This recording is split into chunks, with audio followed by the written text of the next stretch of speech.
Welcome to OncLive News Network. I'm Lauren Ettlinger. Today we'll be discussing our highlights of 2014, where we will be sharing some of the key therapeutic advancements achieved over this past year. 2014 was an exciting year in oncology and hematology. Even up to the last weeks of December, the FDA was announcing approvals of new agents and new indications for these previously approved drugs. This table shows the key FDA approvals made in 2014. Many of these approvals were accelerated, underscoring the FDA's appreciation of the need and the promise of these emerging therapies. Let's take a closer look at just a few of these advances and what they mean to patients.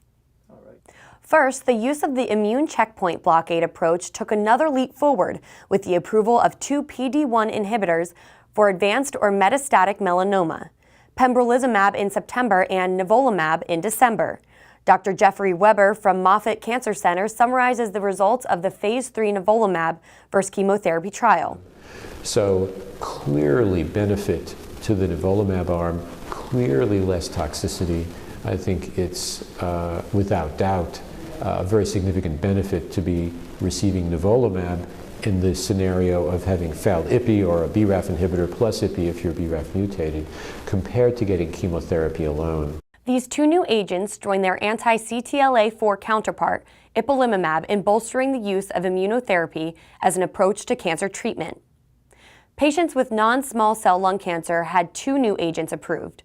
Suritinib, a second-generation oral ALK inhibitor, was approved for patients with ALK-rearranged non-small cell lung cancer. Dr. Quincy Chu from the University of Alberta describes additional benefits of suritinib over crizotinib.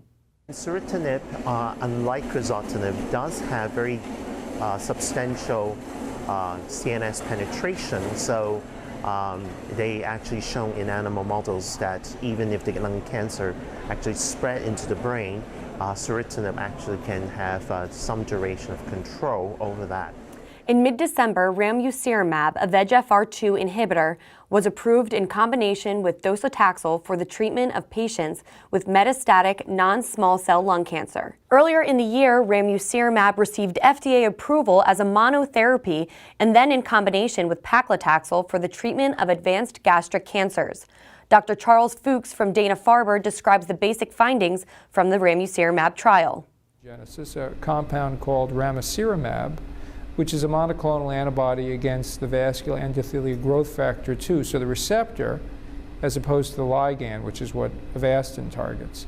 And what we did is a randomized trial in second line, that is patients who failed frontline chemotherapy with advanced gastric or GE junction adenocarcinoma, randomized to ramucirumab or a placebo.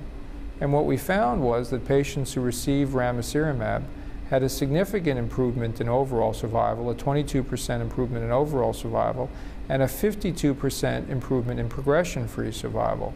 Moreover, the toxicity for ramucirumab was really trivial. In fact, for the most part, in hematology, a triumph was reached when in July, CTL-019 became the first CD19-targeted chimeric antigen receptor therapy to receive a breakthrough therapy designation from the FDA for pediatric and adult patients with relapsed or refractory ALL. For a child with ALL, if they're doing well with their chemo, I don't think this is right for them.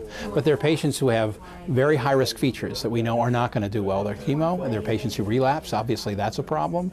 And for those patients, this is really a good option, I believe, or at least our study would begin to show that. Now, in adults, it's a little bit different. So the likelihood of staying in remission if you're an adult with ALL is less than 50%. So that's a larger group of adults that might potentially benefit from this.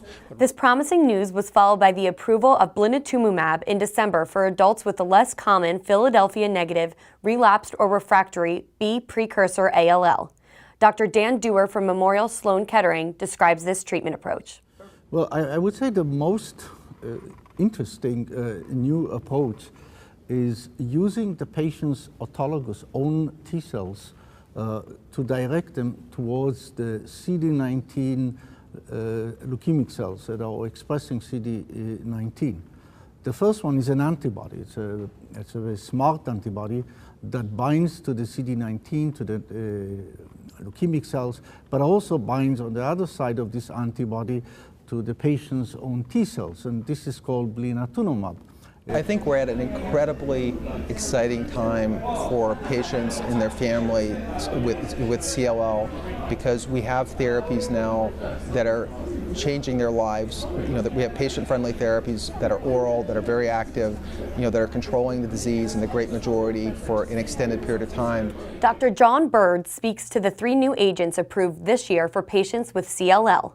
First, ofatumumab, a humanized anti-CD20 monoclonal antibody, was approved in combination with chlorambucil for treatment-naive patients with CLL. Ibrutinib, an irreversible small molecule inhibitor of BTK activity, was approved for patients who have received at least 1 prior therapy.